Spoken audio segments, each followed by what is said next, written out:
오늘부터 우리가 함께 이제 팔복을 듣습니다. 팔복을 함께 좀 하나하나 보실 텐데요. 수요일 저녁에는 성경에 있는 말씀 중 주제를 정해서 저희들이 하나씩 보고 있죠. 그런데 제 스스로도 조심스럽고 참 두려운 것은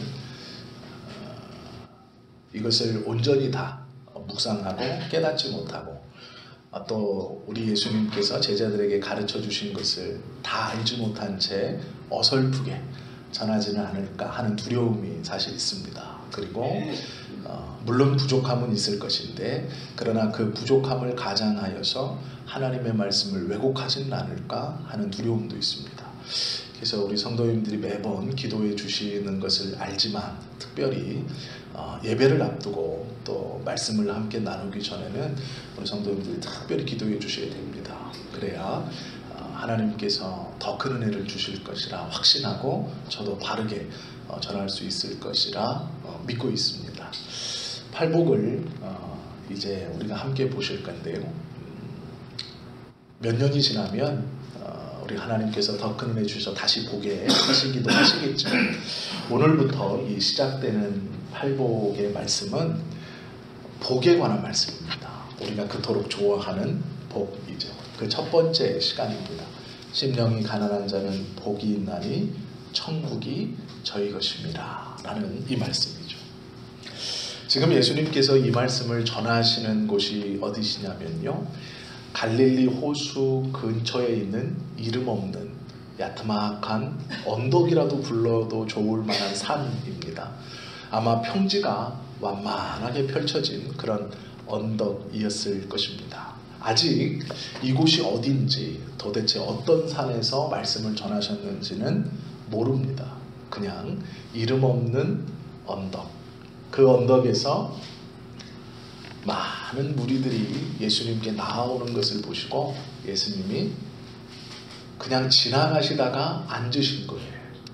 그 자리에 앉으시니까 제자들이 그 앞에 나와서 앉고, 그리고 많은 사람들이 그 예수님이 앉으시고 제자들이 앉는 것을 보시고 그 주변에 쭉 앉아서 이제 예수님의 말씀에 귀를 기울이고 있는 것이죠. 그 예수님께서 입을 열어 가르치신 8가지의 복 중에 첫 번째 복이며 가장 중요하고 나머지 7가지의 복의 출발이 되고 나머지 7가지의 복의 근원이 되는 이 심령이 가난한 자에 대한 말씀입니다. 예수님께서 이 마태복음 5장에서 주신 이 8가지 복, 즉 팔복에 대한 말씀은요, 과거 모세가 시내산에서 하나님의 십계명을 받았던 것과 평등하게 대조를 이룹니다. 그래서요, 모세가 받았던 하나님께서 모세에게 주셨던 십계명의 말씀, 그 말씀이 선포되었던 시내산과 이름 없는 나지막한 언덕과 같은 이 갈릴리 호수 한편에 있는 이 언덕을 동시에 생각해 놓고 보시면 예수님께서 왜 이렇게 말씀하셨는지를, 그리고 이것이 얼마나 극적인 상황인가를 우리가 조금 더 예수님의 시대로 돌아가서 들을 수 있습니다. 우선 이것을 비교해 보면 알 수 있죠. 시내산은 높았습니다. 이스라엘 많은 백성들은 산 아래에 쫙 있었고 모세 홀로 그 시내산 꼭대기를 올라갑니다. 그 시내산 꼭대기에 올라갈수록 짙은 구름이 산 정상을 다 감추고 있었습니다. 그래서 밑에 있는 백성들은 모세가 저 꼭대기 위에서 무엇을 하는지 알 수 없었습니다. 그리고 그 시내산 꼭대기에는 짙은 구름으로 가려졌을 뿐만 아니라 번개도 치고 있었습니다. 그래서 밑에 있는 백성들은 하나님과 모세가 나누는 이야기가 무엇인지를 모릅니다. 그리고 그 산은 높고 구름으로 가리워져 있고 번개도 꽉꽉 치는 산입니다. 그런데 그곳에서 주신 10가지의 계명은요, 2가지 특징이 있습니다. 하나는 이렇게 할지어다. 또 하나는 이렇게 하지 말지어다. 즉 하라와 하지 말라가 이 십계명의 특징이죠. 그런데 오늘 예수님께서 이 마태복음 5장에서 가르쳐 주시는 8가지, 즉 10가지의 계명, 그리고 이 8가지의 말씀, 이 말씀이 선포되는 곳은 과거 모세가 십계명을 받았던 그 시내산과는 완전히 다른 모양입니다. 평평한 구릉지대이고, 또 많은 이스라엘 사람들이 지금 예수님과 제자들이 마주 앉아서 얘기하는데 무슨 얘기를 하는지 다 들을 수 있어요. 그리고 볼 수 있고, 이 구름은, 이 산은 높지도 않았을 뿐만 아니라 구름으로 가려져서 나와 이가 특별하다는 구별도 없었습니다. 또한 예수님께서는 번개처럼 큰 음성으로 하라, 하지 마라 라고 말씀하신 것도 아니다라는 것이죠. 즉, 이 팔복의 말씀은 이스라엘에게 주시는 새로운 언약이고 새로운 말씀입니다. 그런데 잘 지키면 너희가 내 복을 받는다, 이것을 해라, 이것을 하지 마라 말씀하셨던 십계명과는 다른 것이죠. 왜 그러냐면 이 십계명은 잘 지키면 복을 받을 것이다 라는 것인데, 놀랍게도 이 팔복은 너희가 지금 복을 받았다라고 선언하시는 거예요. 그리고 해라, 하지 마라도 아닙니다. 그래서 이 예수님께서 가르쳐 주신 8가지의 말씀은 우리가 이미 누릴 수도 있고 누리고도 있고 앞으로 누릴 가능성이 많은 것이죠. 이게 무슨 얘기냐, 오늘 말씀을 좀 들으면서 함께 우리가 보면 됩니다. 팔복 중에 첫 번째 복, 이 심령이 가난한 자라는 것은요, 세상 사람들이 좋아하지 않는 겁니다. 왜 그러냐면 가난이 붙어 있기 때문이에요. 하여간 가난은 싫어요. 가난은 없는 거잖아요. 가난은 싫어요. 이게 심령도 부유했으면 좋겠고 육신적으로도 부유했으면 좋겠고, 하여간 가난은 싫어요. 그게 인지상정입니다. 가난을 좋아하는 사람은 없어요. 마음, 아니 내가 돈 없어서 육신적으로 가난한 것도 죽겠구만, 마음도 가난하다, 이거는 세상 사람들이 원하는 것이 아니에요. 돈이 없어도 마음 많은 풍성해, 마음 많은 부자야, 그런 걸 원하지 돈도 없고 마음도 가난해, 이건 원치 않아요. 근데 예수님이요, 가난한 자가 복이 있다라고 말씀하세요. 세상 사람이 원치 않는 복이죠. 세상 사람이 갖고 싶지 않은 거예요. 그럼 뭐가 가난하고 왜 복이 있느냐, 이걸 이제 우리 예수님께서 말씀해 주시는 것이죠. 심령이 가난하다라는 거예요. 심령이 가난하다. 단순히 마음이 아닙니다. 심령, 우리의 영혼이 가난한 거예요. 우리의 영혼은 어디에서 왔을까요? 아담을 만드실 때 모기도 만드셨죠?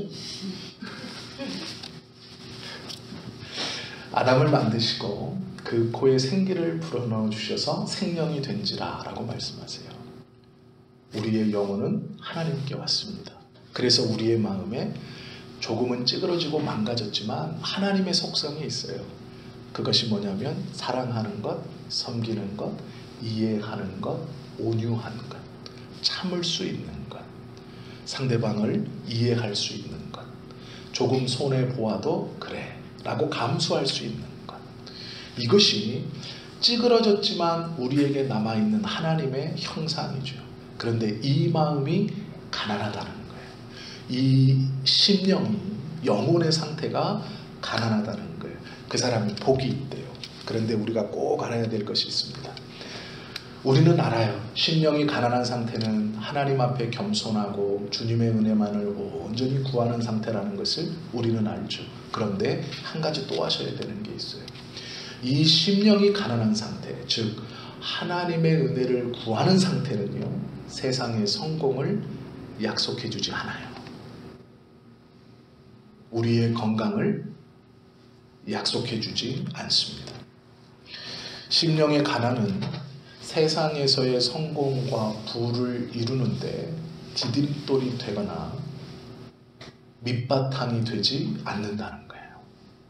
즉 우리가 하나님께 간절히 은혜를 바라고 그 안에서 겸손해지면 세상에서의 성공과는 관계가 없다는 거예요. 하나님께 은혜를 간절히 구해도 세상에서 가난할 수 있고 육신이 연약할 수 있고 삶의 자리가 공공할 수 있어요. 어려울 수 있어요. 그 하나님께 은혜를 간절히 바라는 그 마음으로 세상에서 성공하든지 내가 왕성케 되고 형통케 되는 것은 아니라는 거예요. 우리가 이제 그것을 알고 오늘 말씀을 들어야 합니다.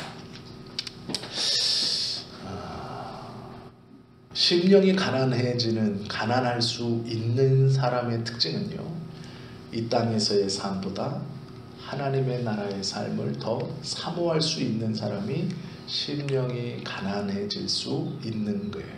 왜 그러냐면 심령이 가난한 사람이 얻는 복은 이 땅에서 얻는 게 아니기 때문에 그렇습니다. 천국이 저희 것입니다. 하나님의 나라를 얻을 수 있는 거예요. 즉 그러기에 이 땅에서 내가 무엇인가 얻고 잘 살고 잘 먹고 성공하는 것은 하나님께 은혜를 간절히 구하는 그 간절함과는 상관이 없어요. 예수님이 지금 첫 번째로 그 말씀을 우리에게 해주시는 거거든요. 심령이 가난한 자라고 말할 때 이 심령은 푸뉴마라는 뜻입니다. 우리의 영혼이라는 말이에요. 그런데 이 가난이라는 말이요, 푸터코스라는 말인데 이게 극빈자, 거지 이런 뜻이에요. 더 구체적으로 풀이하면 다른 사람의 도움 없이는 살아갈 수 없는 사람, 이런 뜻이에요.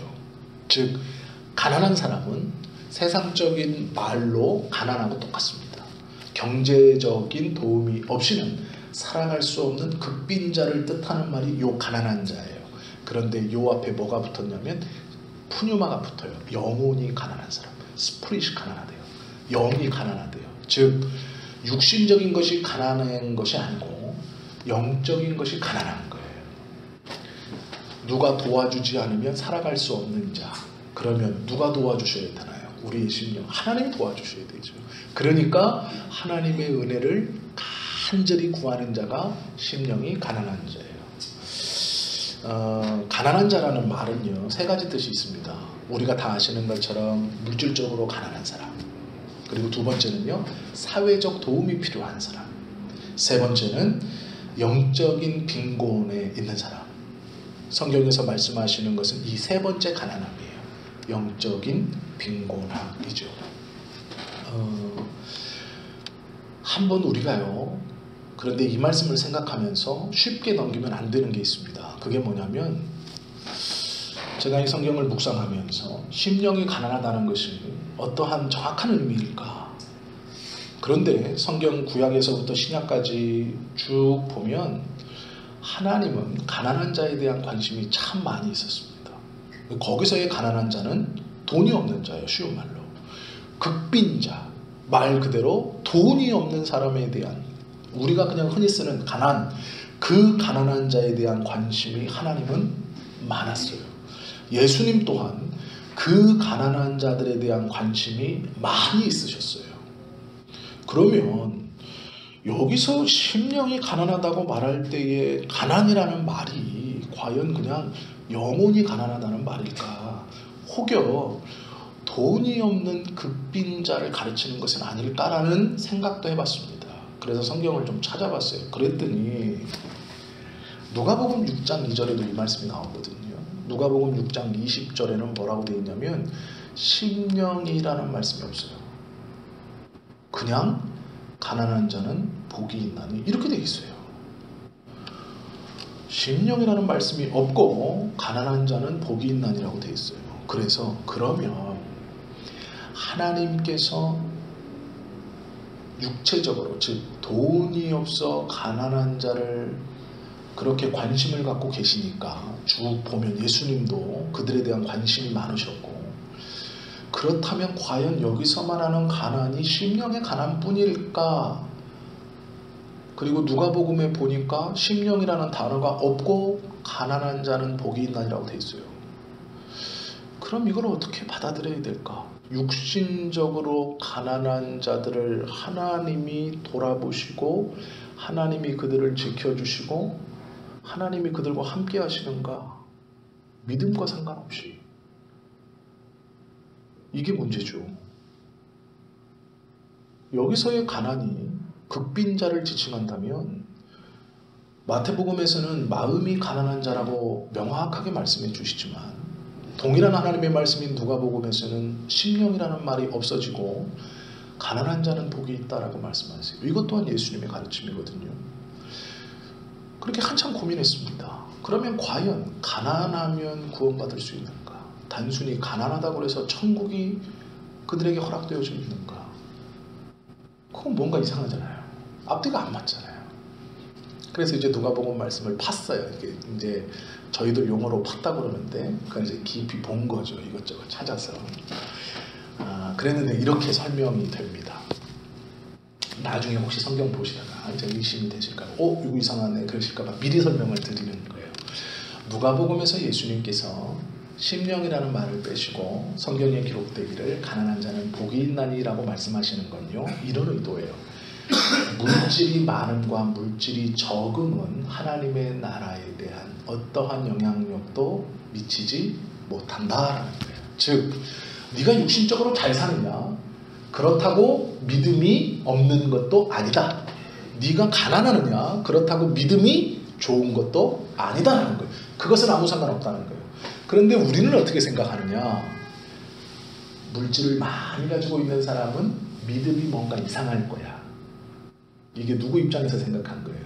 가난한 사람 입장에서 생각한 거예요. 저 사람은 믿음도 좋고 물질도 많으면 내가 뭐가 돼요? 물질도 없고 그렇죠. 그렇기 때문에 있는 사람들을 본능적으로 틀는 거예요. 저 사람은 약간 구원의 관점에서 보면 뭔가가 이상할 거야. 낙타가 바늘기로 들어가는 것 같을 거야. 불가능할 거야. 이런 거죠. 잘 먹고 잘 살고 이 땅에서도 잘 먹고 잘 사는데 저가 예수까지 믿어 천국까지 간다면 왠지 억울하다는 그 관점을 예수님께서 말씀하시는 거예요. 아니다라는 거예요. 그거. 물질이 많고 적음은 하나님의 나라에는 아무런 평가 기준도 그것을 가지고 믿음을 플러스 마이너스 1점 주고 빼고 아니다라는 말씀이더라고요. 그러니까 우리가 분명히 아셔야 돼요.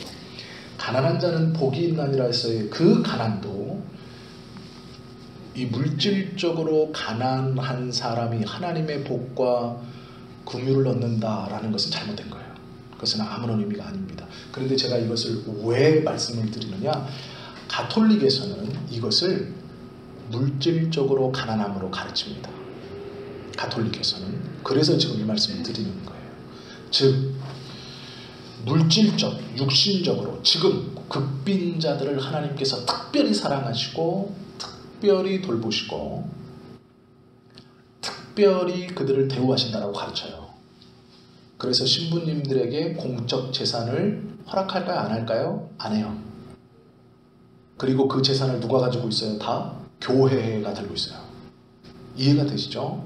자, 그래서 가톨릭은요, 이 가난을 육신의 가난으로 가르쳐요. 그래서 봐라, 세상적으로 돈이 없는 사람이 천국을 가질 수 있는 거다. 이해되시죠? 왜 이렇게 가르치는지. 그리고 그 재산을 누가 가져요?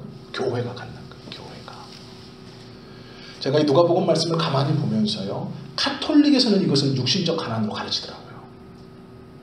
그리고 왜 그럴까를 생각해 봤어요. 그랬더니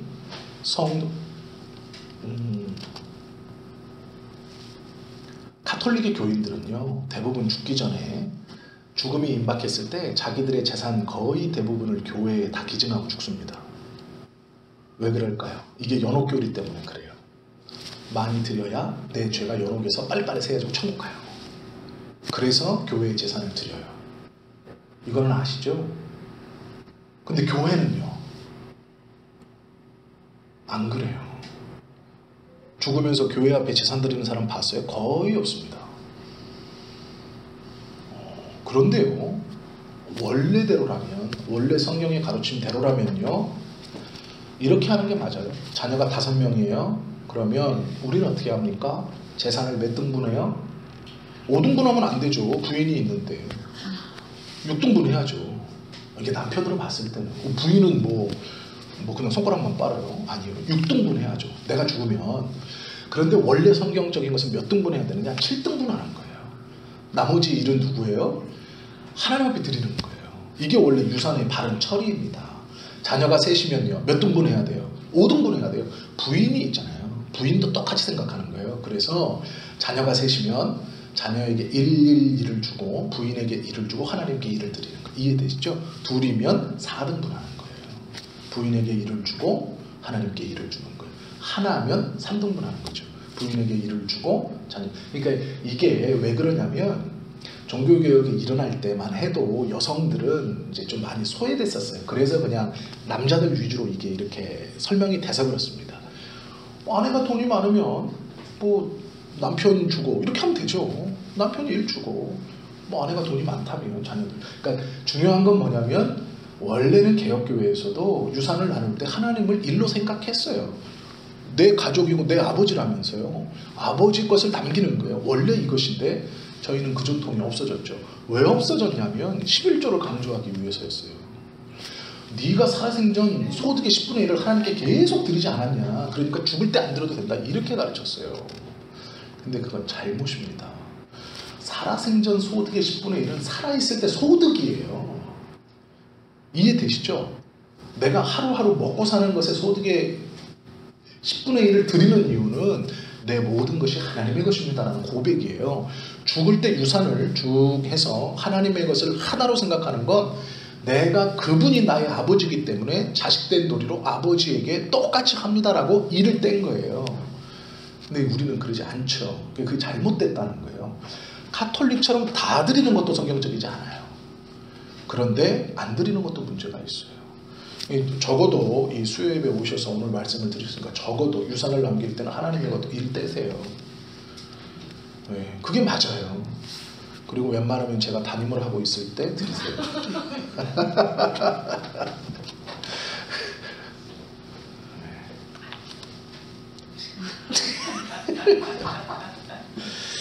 이제 분명히 아셔야 되는 게 가난이라는 건 육체적 가난을 하는 게 아니에요. 절대로 아닙니다. 성경에서 말씀하시는 예수님은요 가난한 자의 편을 들고 부자들을 험담하면서 민중들의 호응을 얻으려고 하시는 분이 아니세요. 그렇기 때문에 이게 아닌 거예요. 뒤에 무슨 마음을 먹고 내가 더 큰 것을 얻기 위해서 앞에서 절대 다수인 가난한 사람들에게 잘 보여야지 하고 하나님의 말씀을 전하신 분이 길까요? 아닐까요? 아니에요. 그러기에 이것은 육신의 가난을 뜻하는 것이 절대로 아닙니다. 그래서 카톨릭에서 그렇게 가르치는 건 성경을 잘못 가르치는 거예요. 그리고 만약에 제가 심적으로는 이해가 되지만 정말로 그렇게 생각하시는 분들이 있어요. 성도님들 중에는 어떻게 생각하시냐면 제가 한번 말씀드렸었는데요. 수요일인가 금요일날 한번 말씀드린 것 같은데 예전에 어떤 여자 집사님이 오셨어요. 그래서 이분이 이제 은혜를 받으신 거예요. 근데 뭐라고 고백하냐면 목사님 하나님은 나를 도와주시고 구원해 주셔야 돼요. 왜요? 나는 어려서부터 가난하게 고생스럽게 살았어요. 마음은 이해가 가요. 심적으로는 이해가 갑니다. 그런데 가난하게 살았다고 구원받을 수는 없어요. 그죠? 이게 성경입니다. 그런데 그분의 그 고백이 심적으로는 이해가 간다니까요. 목사님 내가 어려서부터 고생하고 가난해서 지금까지 왔어요. 그러니 하나님은 나에게 복도 주고 구원을 시켜주셔야 돼요. 왜요? 내가 가난하게 살았거든요. 그게 머리로는 이해가 가요. 마음으로는 이해가 가요. 예, 집사님 하나님이 은혜 주실 겁니다. 하지만 성경은 그렇게 얘기하고 있잖아요. 그 가난으로 구원받을 수는 없어요. 그 가난 때문에 하나님의 은혜를 받을 수는 없는 거예요. 오늘 이 심령이 가난하다라는 것은 우리가 익히 아는 것처럼 마음이 가난한 거예요. 우리의 마음이. 그런데 이 표현을 성경에서 나와 있는 이 믿음의 성경에 기록되어져 있는 믿음의 선진이라고 부르는 사람들도 참 많이 썼어요. 이사야서가 성전에 들어갔어요. 그래서 거기서 하나님의 임재를 경험합니다. 그리고 그가 입으로 뭐라고 고백하냐면 나로 화로다, 나로 망하게 되었도다. 나는 입술이 부정한 사람입니다. 라고 말해요. 이사야는요 선지자입니다. 선지자거든요. 그가 그냥 일반 사람이 아니에요. 일반 사람이라면 저는 부정합니다 라고 말할 수 있어요. 그런데 그는 선지자예요. 하나님의 말씀을 계속해서 대언했고 하나님의 뜻을 이스라엘 백성들에게 전했어요. 그런데 그가 나로 망하게 되었도다. 이게 뭐냐면 나는 이제 죽었다.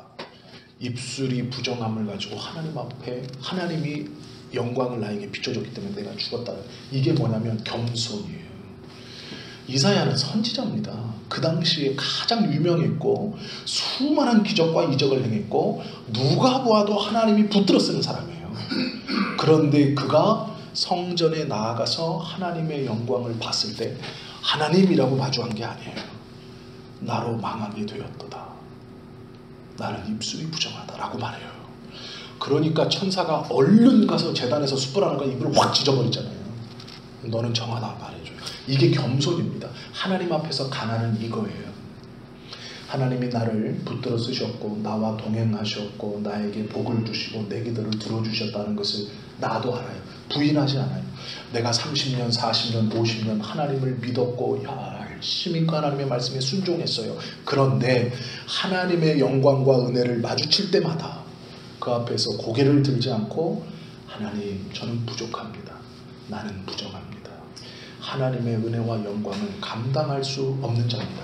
그동안 쓰임 받았지만 그것이 심령이 가난한 사람이에요. 그것이 하나님 앞에 겸손함으로 나아가는 사람입니다.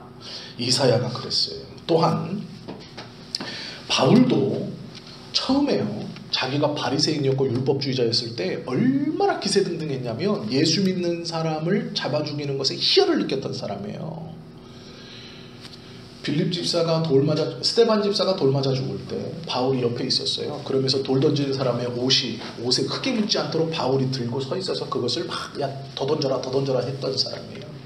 그것을 보고 사람이 돌에 맞아 죽는 것을 보고 자신의 의가 가득 차서 제사장들에게 찾아가서 나에게 성문 통행권 줘라. 내가 예수 믿다가 도망가 있는 저 다메섹까지 도망가 있는 사람 다 잡아오겠다라고 말했던 사람이에요. 그랬던 그가 예수님을 믿고 하나님의 은혜를 받은 다음에 오호라 나는 공고한 사람이다. 이 사망의 몸에서 누가 나를 건져내랴 라고 탄식해요. 그 탄식은요 이미 예수님을 다메섹에서 만났고요 3년 반 동안 아라비아 광야에 가서 하나님과 교통하고 1차 전도 여행을 끝내놓고 한 고백이에요. 이게 뭐냐면 예수 믿은 직후에 바로 고백한 게 아니에요. 예수님을 믿고 하나님과 교통도 하고 은혜도 받고 생명 걸고 주의 일을 한 다음에 고백하는 말이 뭐냐? 오라 나는 공고한 사람이다. 이 사망의 몸에서. 그러니까 뭐냐면 하나님의 은혜가 올 때마다 자신의 연약함과 부족함을 고백하는 거예요. 바울도 이사야와 똑같은 고백이죠. 그러니까 우리는요 어느 순간부터 하나님의 은혜가 너무 당연하다고 생각해요. 예배 드리는 게 당연한가요? 당연하지 않아요. 우리가 예배 드리면서 나오면서 그냥 오늘은 저녁도 빨리 먹었고 뭐 재미있는 연속곡도 안 하고 이놈 뭐 선거 때문에 왜 드라마는 또 결방이야. 에이 교회 나가자. 그 정도가 아니라고요. 그게 아니에요. 그런데 우리는 그렇게 신앙생활을 해요. 너무 편해졌어요. 하나님의 응답이 당연하게 됐어요. 우리가 평화롭게 하루하루 살아가는 게 너무 당연한 것 돼버렸어요. 아니요. 그렇지 않습니다. 주의 은혜를 마주할 때마다 하나님 앞에 겸손함으로 우리의 연약함과 죄성을 고백하는 것이 심령이 가난한 자예요. 이런 사람이 천국을 소유한다라고 성경은 우리에게 가르쳐주고 있다라는 것이죠. 우리는 그래서요 자랑할 것이 없는 사람입니다. 하나님 앞에서 교만할 수 없는 이유는요 우리가 하는 모든 것들은 하나님께서 주셨기 때문에 할 수 있는 거예요. 우리가 이번 주일 저녁에 말씀을 좀 나눈 거지만 잠깐 그 말씀을 좀 드리면 하나님이 우리를 이제 이럴 수 있죠. 이런 말, 이런 권면 들어보셨을 거예요. 목사님, 내가 하나님 앞에 돈을 달라고 그렇게 기도하는데 안 줘요. 이렇게 말하면 목사님 뭐라 그러냐. 대부분 목사님들이, 저도 그렇지만, 그 돈을 줘봐. 그게 복이 되는 게 아니고 화가 되기 때문에 안 주는 거야. 이렇게 얘기해요. 많이 들어보셨죠? 내가 뭐를 달라고 기도했는데 하나님 안 줘요. 그럼 꼭 목사님들이 그래요. 그거 주면 네가 잘못 쓰니까. 근데 성경은 다르게 가르쳐요. 조금 어려운 말인데 이해하실 거라고 뭐 이해 못해도 할 수 없어요. 자, 왜 안 주시느냐? 이제 이렇죠. 하나님 이것도 주시고 저것도 주십시오. 이거를 꼭 허락해 주십시오. 근데 그걸 안 줘요. 그런데 성경은요. 내가 너한테 이것을 왜 안 주게? 내가 이걸 주면 네가 복이 아니라 화 때문이야. 이렇게 말씀 안 하시고요. 반대로 물어요. 그럼 네가 안 가지고 있는 게 뭔데? 이렇게 물어봐요. 그러면 이제 이렇게 대답하죠. 아니 그럼 내가 가지고 있는 게 뭡니까? 하나님 나 좀 믿어봐요. 나 좀 믿고 돈 좀 줘봐요. 우린 이렇게 기도해요. 하나님 나 좀 믿어봐. 아니 화가 아니고요. 내가 지혜롭게 쓸 테니까 나 좀 한 번만 믿어보세요. 이러는데 하나님은 뭐라 그러냐면 내가 너를 믿는다라고 얘기해요. 그러면 이제 우리 입장에서 황당하죠. 안 믿으니까 돈을 안 주시는 거잖아요. 목사님도 그래요. 내가 그걸 받으면 화래요. 왜요? 내가 나를 못 믿으니까 하나님이. 줘봐야 네가 지혜롭게 못 쓸 거니. 그건 안 믿는다는 얘기잖아요. 자, 여기까지 이해가 되셨죠? 여기까지. 그럼 이제 하나님 이렇게 말하세요. 나는 너 믿어. 내가 너 믿어. 아니 그러면 나를 믿으면 돈을 줘보세요. 아니야, 내가 너를 믿으니까 네 생명을 너한테 줬잖아 라고 말씀하시는 거예요. 내가 너를 믿으니까 지금 가정을 너한테 줬잖아. 남편을 너한테 줬잖아. 자녀를 너한테 줬잖아. 내가 너를 믿으니까 교회를 너한테 줬잖아 라고 말씀하세요. 이해가 되세요? 하나님이 나를 믿고 있기 때문에 우리의 생명을, 우리의 영혼의 문제를, 우리의 믿음의 문제를 하나님이 우리에게 주시는 거예요.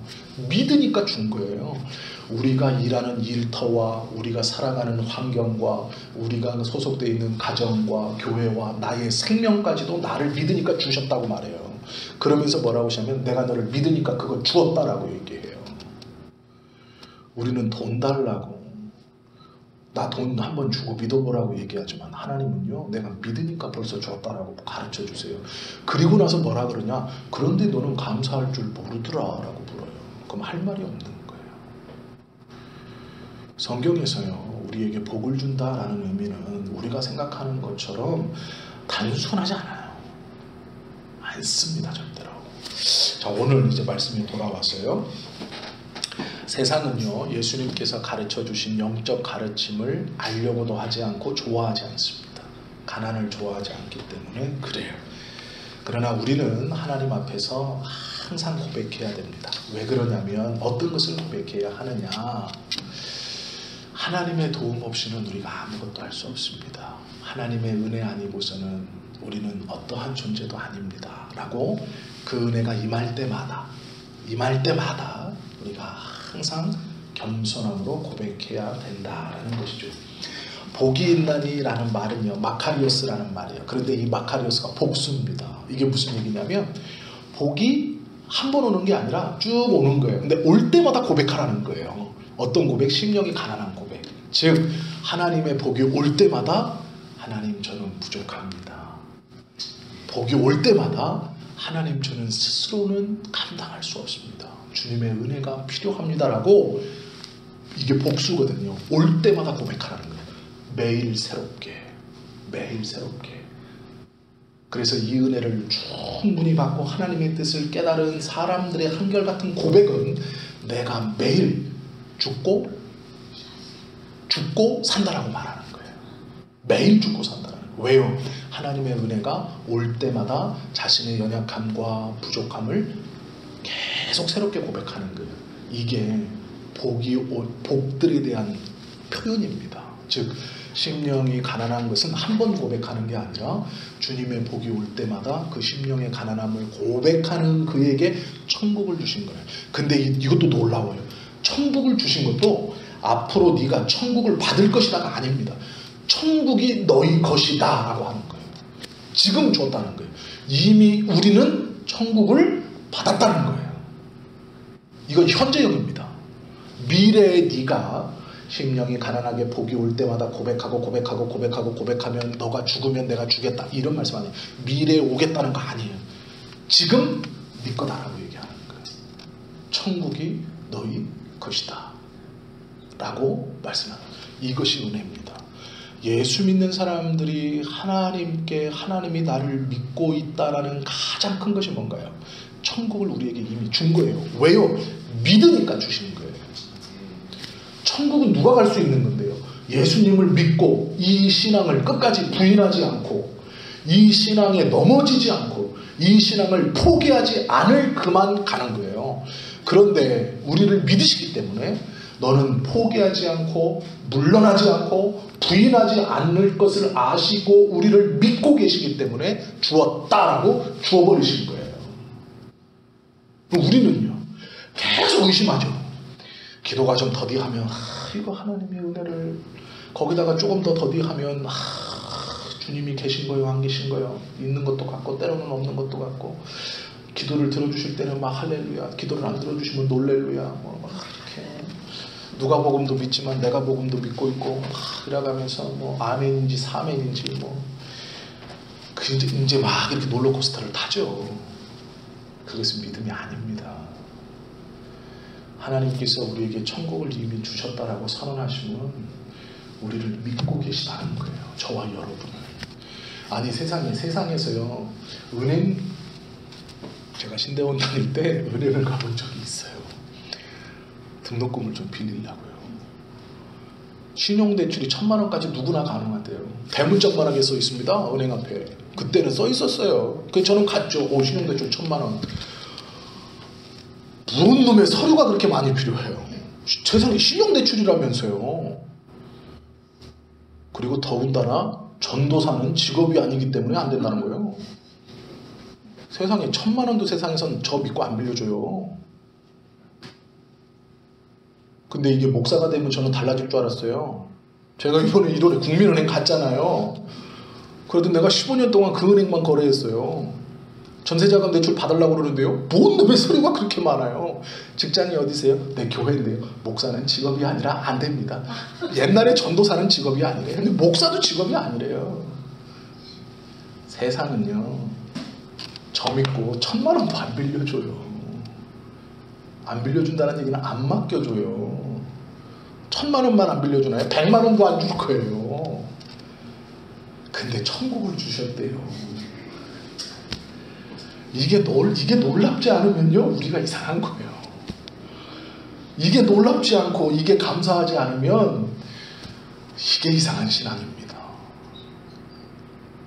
하나님께서 우리를 믿어주시기 때문에 천국을 주신다고 설명하는 거예요. 그만큼 사랑하신다는 거죠. 그 사랑을 이미 우리는 받고 있죠. 예수 그리스도는요 가르치시면서 심령이 가난한 자는 기쁘다 이렇게 가르치지 않았어요. 심령이 가난한 자는 즐겁다 말씀하지 않았어요. 왜요? 하나님의 은혜를 간절히 구해도 그가 즐겁지 않을 수 있어요. 세상에서 소위 말하는 해피하지 않을 수 있어요. 어려울 수 있고 공공할 수 있습니다. 그런데 상급으로 주시는 것은 하나님의 나라예요.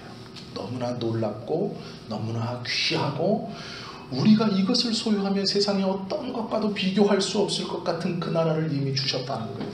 그래서 기뻐해라 라고 말씀하시는 거예요. 심령이 가난하다는 것은요 그 자체로 복입니다. 왜요? 세상의 성공을 담보해 주기 때문이 아니고요. 하나님의 나라 그 나라를 이미 받았기 때문에 심령이 가난함은 복이에요.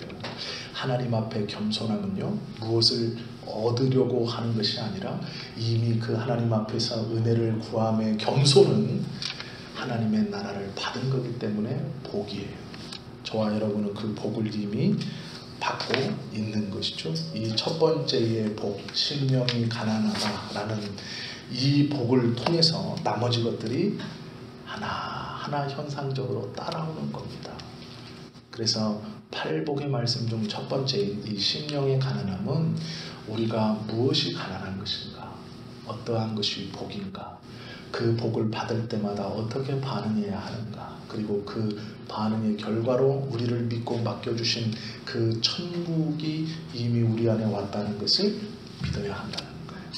하나님은 그만큼 저와 여러분들을 믿고 계세요.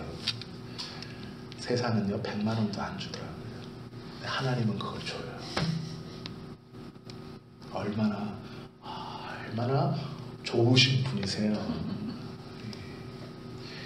물론 다 아시기 때문에 저보다 더 많은 경험, 간증들, 그런 체험들이 물론 다 있으신 걸 알아요. 그렇기 때문에 예배 자리에 오셔서 함께 이렇게 기도하고 예배 드리는 것임을 압니다. 그러나 말씀을 통해 우리가 다시 한번 깨닫고 다시 한번 은혜를 고백하고 붙드는 것이죠. 영적 가난은요, 성경에서 겸손으로 옷 입고 겸손으로 허리를 동이라 라고 우리에게 가르치고 있어요. 심령이 가난한 자는 세상의 성공이 아닌 하나님의 나라를 받는다, 이렇게 가르치고 그것이 복되다 라고 가르치고 있죠. 이 가난함이 우리의 마음속에 있다면 우리는 이미 천국을 소유한 자이죠. 그 기쁨이 이 시간 넘칠 수 있는, 그리고 그 기쁨 가운데 살아가시는 우리 모두가 되실 수 있기를 예수님의 이름으로 축원합니다.